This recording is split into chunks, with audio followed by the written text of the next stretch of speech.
Hello everyone, welcome back to D2 math classes. आज के session में हम लाइन और एंगल्स से एक्सरसाइज 6.3 के क्वेश्चन को सॉल्व करेंगे, जिसमें क्वेश्चन 1 कहता है कि त्रिभुज PQR की भुजाओं QP और RQ को क्रमशः बिंदु S और T तक बढ़ाया गया है। यदि angle SPR is equal to 135 और angle PQT is equal to 110 है तो एंगल PRQ का वैल्यू क्या करना है, ज्ञात करना। तो यहाँ पे ये ट्राइंगल है PQR, इसमें ये जो साइड था QP को S तक बढ़ाया गया है और ये जो RQ को है T तक बढ़ाया गया है। इस प्रकार की जो एंगल है हमारा SPR ये हमारा 135 है और एंगल जो हमारा है PQT ये हमारा है 110। तो हमको किस एंगल का वैल्यू ज्ञात करना है, एंगल PRQ का वैल्यू ज्ञात करना है। इसका एंगल का वैल्यू जो है हमको क्या करना है, ज्ञात करना है। ठीक है ना। तो सबसे पहले आप यहाँ देखिए, एकदम सिंपल चलेंगे। इसका सॉल्यूशन क्या होगा, यहाँ पर अगर हम देखें तो ये जो एंगल है ये दिख रहा है, ये दिख रहा है हमारा जो PR है ये SQ पर क्या है, खड़ी है। इसको आप अगर देखें तो ये जो PR है, ये जो PR हो गया एंगल ये, ठीक है ना, ये PR एंगल इस SQ पर क्या है, खड़ी है। तो ये एंगल 1 और एंगल 2 का जो सम होगा वो हमारा क्या होगा, 180 के इक्वल होगा। हम लोग जानते हैं अगर कोई रेखा, इस पर कोई रेखा खड़ी है तो इन दोनों एंगल का सम क्या होता है, 180 के बराबर होता है लीनियर पेयर से। तो हम इसी का क्या करेंगे, उपयोग करेंगे। तो हम यहाँ लिखेंगे, यहाँ angle 1 plus angle 2 is equal to क्या हो गया, 180 डिग्री। लीनियर पेयर यानी रैखिक युग्म कोण से। ठीक है, लेकिन एंगल 1 किसके बराबर है, 135 के बराबर है। प्लस क्या हो गया, एंगल 2 इज इक्वल टू क्या हो गया, 180 डिग्री। तो एंगल 2 बराबर क्या होगा हमारा 180, और ये लेफ्ट हैंड साइड वाला राइट हैंड साइड जाएगा तो माइनस साइन चेंज हो जाएगा, तो प्लस से माइनस हो गया। इस प्रकार इसका जो वैल्यू आएगा हमारा क्या आएगा, 45 डिग्री। यानी एंगल 2 जो हुआ हमारा क्या हो गया, 45 डिग्री के इक्वल हो गया। ठीक है ना। अगर आप यहां देखें तो आपको दिखेगा कि ये एक ट्राइंगल है, ये दिख रहा है, ये आपका एक ट्राइंगल है। ठीक है, इस ट्राइंगल में ये PQR में इसको इधर पीछे की ओर बढ़ाया गया, एक्सटेंड QR को T तक बढ़ाए थे। तो ये जो ट्राइंगल है, ये ट्राइंगल में ये जो हमारा होगा ये बाह्य कोण यानी एक्सटीरियर एंगल होगा। तो ये एंगल जो होगा हमारा, ये जो एंगल है ये इन दोनों एंगल के सम के इक्वल होगा। ठीक है, तो अगर हम इसे एंगल 4 माने, इसको एंगल 3 माने, तो PQR में एंगल जो 4 होगा वो किसके बराबर होगा, एंगल 2 और एंगल 3 के सम के इक्वल होगा। तो हम लिखेंगे त्रिभुज PQR में, ठीक है ना, तो angle 2 plus angle 3, angle 2 plus angle 3 जो होगा ये बाह्य कोण 4 के क्या होगा, इक्वल होगा। यानी 2 प्लस 3 जो होगा, ये पूरा त्रिभुज था, इसमें बाह्य कोण ये है तो ये दोनों के सम के बराबर है। तो एंगल 2 के प्लेस में हम लोग क्या लिखेंगे, आप आपका 45 डिग्री लिखेंगे यहाँ पर, प्लस एंगल 3 का तो वैल्यू हमको निकालना था, और ये क्या था, एंगल 4 जो था 110 के बराबर था। इस प्रकार अगर हम देखें तो एंगल जो मेरा 3 आएगा वो किसके बराबर आएगा, 110, और ये इधर आकर क्या आ जाएगा, -45। इस प्रकार से वैल्यू जो आएगा 65 डिग्री के बराबर। और यही जो एंगल 3 है वो हमारा किसके बराबर है, PRQ के बराबर। इस प्रकार हम लिख सकते हैं एंगल PRQ बराबर, PRQ जो होगा वो हमारा क्या होगा, 65 डिग्री के इक्वल होगा। यही हमको क्या करना था, इसी का वैल्यू ज्ञात करना था। ठीक है, अब अगले क्वेश्चन की ओर देखते हैं। अगले क्वेश्चन में कहा गया यदि AB पैरेलल DE, ये एक AB जो है ये हमारा DE के क्या है, पैरेलल है यानी समानांतर है, और एंगल BAC का जो वैल्यू है ये हमारा क्या है, 35 डिग्री है, और एंगल CDE का जो वैल्यू है आपका 53 के इक्वल है। ठीक है, तो हमको DCE यानी इसका वैल्यू ज्ञात करना है, इसका वैल्यू हमको क्या करना है, निकालना है। अब देखिए यहाँ पर ये इसके पैरेलल, हम लोग क्या जानते हैं, अगर ये लाइन इस लाइन के पैरेलल है और ये लाइन इसको AE काटता है तो ये एंगल इस एंगल के इक्वल होगा। दिख रहा है ये उल्टा Z बन रहा है ना, तो ये एंगल इस एंगल के क्या हो जाएगा, हमारा इक्वल हो जाएगा। यानी एंगल जो 1 है ये एंगल 2 के क्या होगा, हमारा इक्वल होगा। ठीक है, तो हम इसी का पहले उपयोग करते हैं, सॉल्यूशन में दिखते हैं। तो यहाँ क्या हो रहा है, एंगल जो 1 होगा वो किसके इक्वल होगा, एंगल 2 के इक्वल होगा। ये हमारा हो गया एकांतर कोण, अल्टरनेट इंटीरियर एंगल, मतलब एकांतर अंतः कोण से। तो एंगल 1 जो है किसके बराबर हो जाएगा, एंगल 1 लिखे, एंगल 2 का वैल्यू किसके बराबर आया था मेरा, 35 डिग्री के बराबर। तो इस प्रकार जो ये 1 का जो है हमारा वैल्यू निकल गया। ठीक है, अब यहाँ देखिए इस ट्राइंगल DCE में ये एंगल 1 का वैल्यू निकल चुका है, एंगल 2 का वैल्यू, ये एंगल 3 का वैल्यू हम लोग जानते हैं। तो एंगल हमको 4 निकालना है, तो 4 का वैल्यू निकल सकता है। तो लिखेंगे त्रिभुज DCE में आपको दिखेगा angle 1 plus angle 3 plus angle 4। इस ट्राइंगल में देखें तो एंगल 1, एंगल 3 और एंगल 4 का जो सम है वो किसके बराबर होता है, वो हमारा 180 के इक्वल होता है। ठीक है, त्रिभुज के तीनों कोणों का योग क्या होता है, 180 डिग्री के बराबर होता है, जिसको हम लोग कहते हैं angle sum property of triangle. ठीक है, अब क्या हो गया, एंगल 1 के प्लेस में हम लोग क्या लिखेंगे, 35 डिग्री, प्लस एंगल 3 के प्लेस में क्या लिखेंगे, 53 डिग्री, और एंगल 4 तो 4 ही है, इज इक्वल टू 180 डिग्री। ये दोनों को ऐड करने पर हमारा क्या आ जाएगा, 88 degree plus angle 4 is equal to 180 degree. तो एंगल 4 जो होगा हमारा किसके बराबर होगा, 180, और ये प्लस 88 इधर आके क्या हो जाएगा, -88। तो ये हमारा जो आंसर होगा आपका 92 डिग्री के बराबर होगा। तो ये एंगल 4 ही क्या था मेरा, DCE के बराबर था, यानी DCE जो होगा वो हमारा क्या हो गया, 92 डिग्री के बराबर हुआ। यही हमको क्या करना था, ज्ञात करना था। अब अगले प्रश्न को देखते हैं। क्वेश्चन 3 में कहा गया है कि यदि रेखा PQ, ये PQ और RS एक दूसरे को बिंदु T पर प्रतिच्छेद करती है, और एंगल PRT का वैल्यू क्या है हमारा 40 डिग्री, एंगल RPT का वैल्यू 95 डिग्री है, तो हमको क्या निकालना, TSQ का वैल्यू 75 डिग्री है। तो SQT यानी ये वाला जो वैल्यू है, एंगल SQT का जो है वैल्यू ज्ञात करना है। बहुत ही इजी है, चलिए इसे सॉल्व करते हैं। अगर हम इस ट्राइंगल PRT में देखें तो अगर हम इसको एंगल 1 माने, इसको एंगल 2 माने और इसको एंगल 3 माने, तो हम लोग जानते हैं angle sum property of triangle से त्रिभुज के तीनों कोणों का योग क्या होता है, 180 डिग्री होता है। तो हम लोग क्या लिख सकते हैं, angle 1 plus angle 2 plus angle 3 is equal to बराबर क्या होगा, 180 डिग्री। अब एंगल 1 का जो वैल्यू आ रहा है वो हमारा क्या आ रहा है, 95 डिग्री के बराबर आ रहा है। एंगल 2 का जो वैल्यू है वो हमारा 40 डिग्री के बराबर है, और एंगल 3 का वैल्यू हमको निकालना है, तो उसी प्रकार हम देते हैं, ये आ गया 180 डिग्री। अब इन दोनों को ऐड करेंगे तो ये हमारा आ जाएगा 135 डिग्री प्लस एंगल 3 बराबर क्या हो गया, 180 डिग्री। इससे एंगल 3 का जो वैल्यू आएगा 180, और ये 135 इधर आकर माइनस हो जाएगा, तो -135 डिग्री लिखे, यानी एंगल 3 इक्वल टू क्या आ गया आपका 45 डिग्री के इक्वल हो गया। तो ये हमारा एंगल 3 का वैल्यू आया। ठीक है ना, तो अगर एंगल 3 मेरा 45 है तो ये एंगल भी किसके बराबर हो जाएगा, हमारा 45 डिग्री के बराबर होगा, क्योंकि हम लोग जानते हैं अगर ये दो रेखाएं एक दूसरे को काटे तो ये क्या होता है, शीर्षाभिमुख कोण बराबर होता है, यानी वर्टिकली अपोजिट एंगल बराबर होता है। तो हम लोग लिख सकते हैं पुनः एंगल जो 4 है वो किसके इक्वल हो गया, हमारा एंगल 3 के बराबर हो गया। ठीक है ना, जो किसके बराबर होगा, आपका 45 डिग्री के बराबर हो गया। ये हो गया हमारा वर्टिकली अपोजिट एंगल, यानी शीर्षाभिमुख कोण से।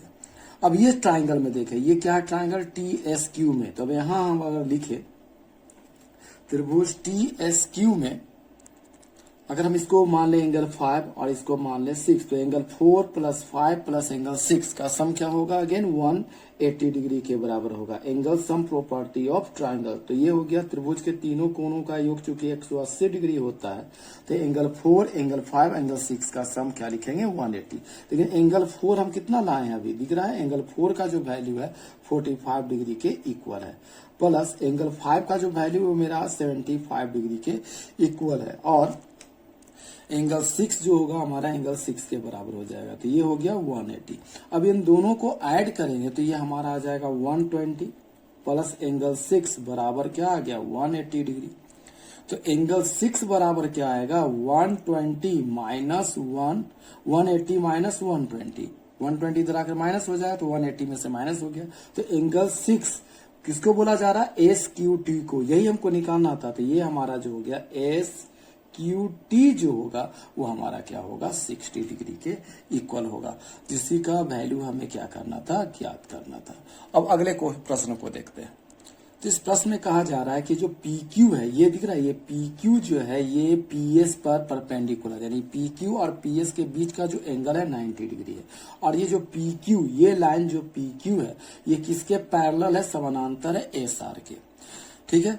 और एंगल एस क्यू आर, यहां देखिए एस क्यू आर, इस एंगल का वैल्यू जो है हमारा क्या है, 28 डिग्री है। और क्यू आर टी, इस एंगल का जो वैल्यू है हमारा 65 डिग्री है। तो हमको एक्स और वाई का वैल्यू ज्ञात करना है। तो सबसे पहले ये देखिए, ये इसके पैरेलल है, हम लोग जानते हैं अगर ये रेखा एक दूसरे के पैरेलल हो, दिख रहा है पी क्यू पैरेलल है एस आर, और इसको क्यू आर क्या कर रहा है, काट रहा है, ठीक है ना। तो आप देखेंगे कि ये जो एंगल है हमारा, ये जेड जैसा बना यहाँ पर, तो उसी प्रकार यहाँ देखिए ये हमारा जेड जैसा बन रहा है, ये जो है जेड जैसा बन रहा है। तो ये जो पूरा एंगल होगा, ये पूरा एंगल यानी पी क्यू आर जो होगा वो किसके बराबर होगा, क्यू आर टी के बराबर होगा।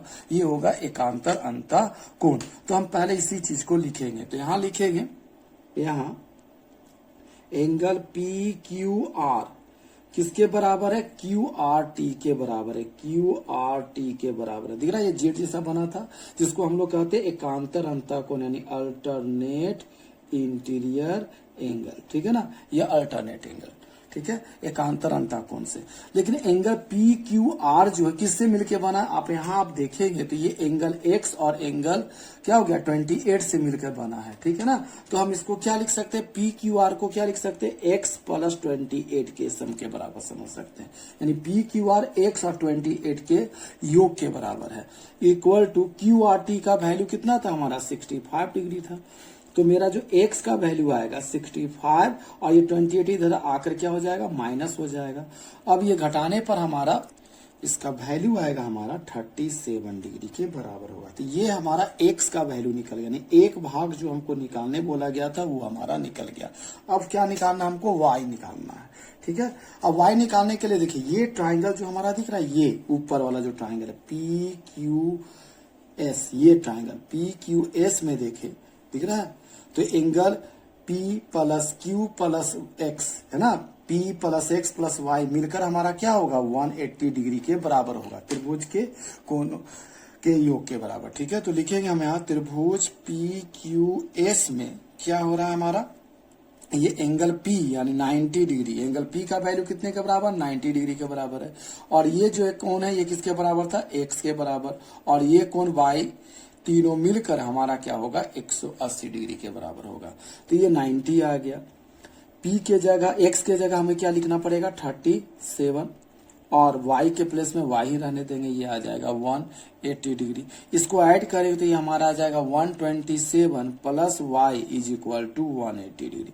इस प्रकार y बराबर क्या आएगा, 180 माइनस ये प्लस 127 इधर आकर माइनस हो जाएगा। इस प्रकार y का जो वैल्यू आएगा वो हमारा आएगा 53 के क्या होगा, इक्वल होगा। तो इसी का वैल्यू हमको क्या करना था, निकालना था, ठीक है। अब अगले क्वेश्चन को देखते हैं। इसमें क्वेश्चन नंबर 5 कहता है यदि एंगल x बराबर 62, ये दिख रहा है एक्स वाई जेड हमारा एक ट्राइंगल है जिसमें एंगल x का वैल्यू हमारा क्या है, 62 के बराबर है, और एक्स वाई जेड ये पूरा जो एंगल है ये वो हमारा 54 डिग्री के बराबर है।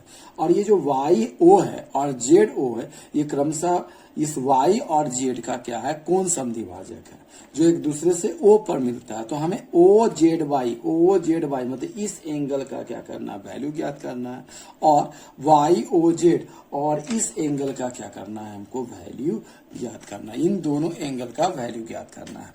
तो इसे बनाने के लिए सबसे पहले देखिए इसमें क्या कहा जा रहा है। इसमें कहा जा रहा है अगर ये ट्राइंगल है हमारा XYZ है ना, XYZ में x का वैल्यू हमारा 62 दिया है, y का वैल्यू हमारा 54 दिया गया, तो ये निकल सकता है कि नहीं निकल सकता है। तो सबसे पहले हम XYZ में z का वैल्यू निकालेंगे। तो लिखेंगे हम लोग त्रिभुज XYZ में angle x plus angle y plus angle z, x plus y plus z is equal to 180, यानी त्रिभुज के तीनों कोणों का योग क्या आ गया, 180 डिग्री के बराबर। x के प्लेस में हम लोग लिखेंगे 62, वाई का जो पूरा ये जो दिख रहा है ये पूरा एंगल हमारा है 54 डिग्री के बराबर, और ये आ गया z is equal to 180 degree. अब इन दोनों को ऐड करेंगे तो ये आ जाएगा 116 प्लस एंगल जेड बराबर 180 डिग्री। तो एंगल जेड बराबर क्या आएगा 180 माइनस 116। जिस प्रकार जेड का वैल्यू हमारा क्या आ जाएगा, हमारा ये आ जाएगा 4 और ये 64 डिग्री के बराबर आ जाएगा। ठीक है, तो ये हमारा जेड का वैल्यू निकल चुका। अब जेड का वैल्यू निकल चुका तो ये दिख रहा है हमारा, ये जो है हमारा जेड ओ जो है इसी कोण को क्या करता है, समद्विभाजित करता है, दो बराबर भागों में बांटता है।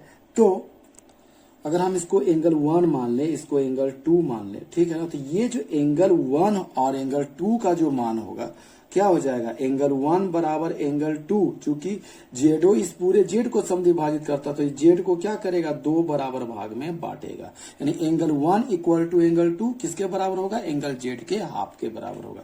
एंगल जेड जो था लाए थे हम लोग 64/2, तो इसका वैल्यू हो जाएगा 32 डिग्री के बराबर। ठीक है ना, तो हमको यही ना निकालना था ओ जेड वाई, एंगल 1 किसके बराबर, ओ जेड वाई के बराबर। इस प्रकार हमारा जो हो गया एंगल ओ जेड वाई का जो वैल्यू है वो किसके बराबर आ गया, 32 डिग्री के इक्वल होगा। इसका एक वैल्यू हम लोग क्या कर चुके हैं, निकाल चुके। अब यहाँ देखिए, इसी प्रकार अगर हम देखें यहाँ तो ये जो दिख रहा है वाई ओ किसको समद्विभाजित कर रहा है, कौन समद्विभाजक है, एंगल वाई का। तो अगर हम इसको एंगल 3 माने और इसको एंगल 4 माने तो एंगल 3 बराबर भी क्या होगा, एंगल 4 का। लेकिन ये किसको समद्विभाजित कर रहा है, एंगल वाई को। तो एंगल y/2 लिखेंगे। मेरा y कितना है 54 बाई क्या लिखेंगे इसको, 54/2 के बराबर होगा। इस प्रकार इसका वैल्यू क्या आ जाएगा, 27 डिग्री के बराबर आ जाएगा। तो ये हमारा 27 हो गया। ठीक है ना, और ये जो एंगल था हमारा क्या हो गया 32।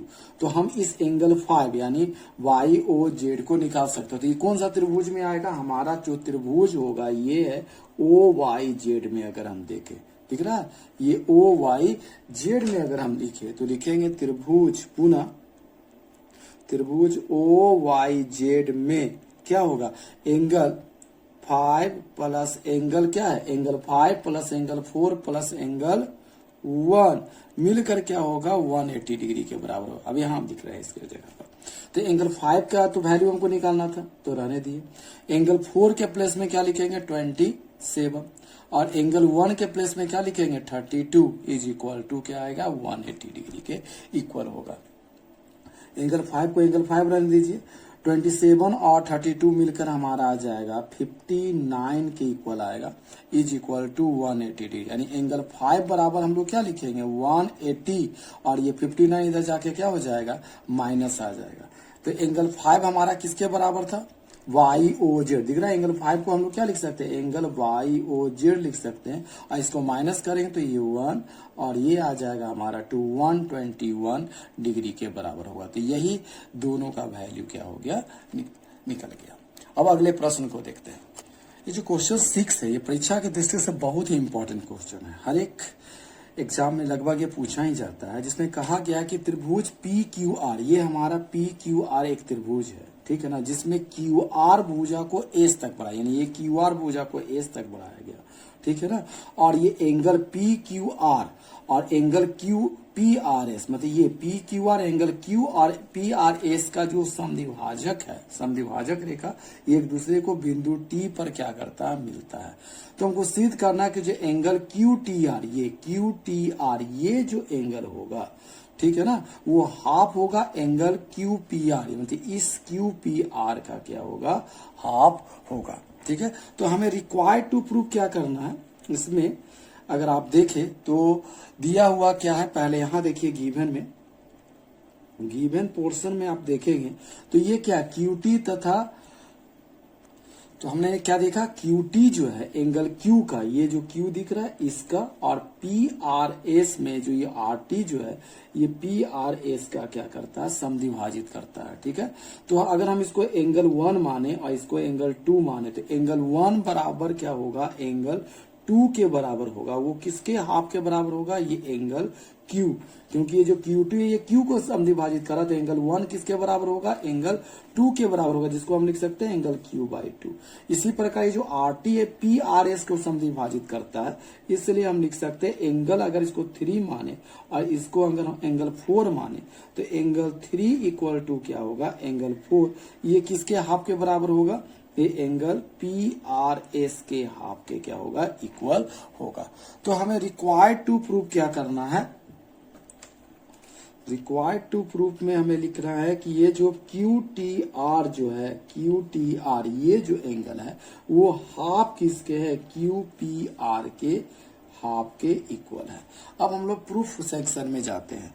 तो प्रूफ यानी प्रमाण क्या होगा? अब यहाँ देखिए, अगर आप देखेंगे तो यहाँ देखिए ये जो PQR है, ये दिख रहा है, ये ट्राइंगल, ये आपको दिखा रहे हैं, ये PQR हुआ, ठीक है ना।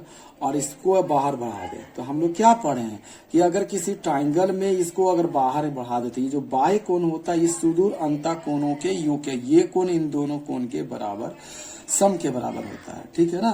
तो त्रिभुज PQR में ये जो एंगल होगा यानी PRS जो होगा, ये एंगल P और एंगल Q के सम के क्या होगा? इक्वल होगा।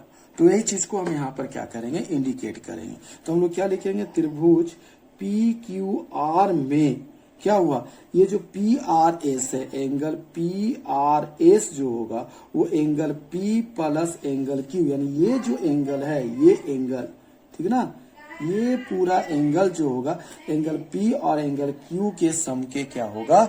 इक्वल होगा। ये हो गया इक्वेशन, क्या हो गया? फर्स्ट, ठीक है ना।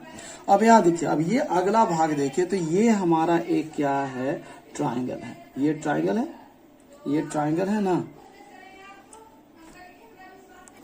अब ये त्रिभुज QTR में देखेंगे, ये जो QRT जो दिख रहा है ना, ये QRT एक मेरा एक ट्राइंगल था जिसमें इसको बाहर के साइड ये भुजा बढ़ा हुआ है। तो ये अगर देखे QRT में ये भी हमारा क्या हो गया? बहिसंकोण। ये देखिए QRT में ये एंगल 4 जो होगा ये बहिसंकोण होगा। तो ये किसके बराबर होगा? ये एंगल 2 और एंगल T के सम के बराबर होगा। तो इसी चीज को हम यहाँ पर लिखेंगे, त्रिभुज QRT में देखिए एंगल जो 4 है, ये एंगल 4 जो है वो किसके बराबर हुआ? आपका एंगल 4 जो होगा, ये जो एंगल 4 है वो किसके बराबर होगा? एंगल 2 प्लस एंगल T के सम के बराबर होगा, यानी जो बाय कोण है या सुदूर अंतः कोण के योग के बराबर। तो एंगल 4 को हम लोगों ने क्या लिखा था? देखिए यहाँ एंगल PRS/2, तो एंगल 4 के प्लेस में हम लोग क्या लिख सकते हैं? एंगल PRS बाई क्या लिख सकते हैं? 2 इज इक्वल टू एंगल 2 के प्लेस में क्या लिखेंगे? दिख रहा है एंगल Q/2, तो एंगल 2 के प्लेस में हम लोग क्या लिख सकते हैं? Angle Q/2,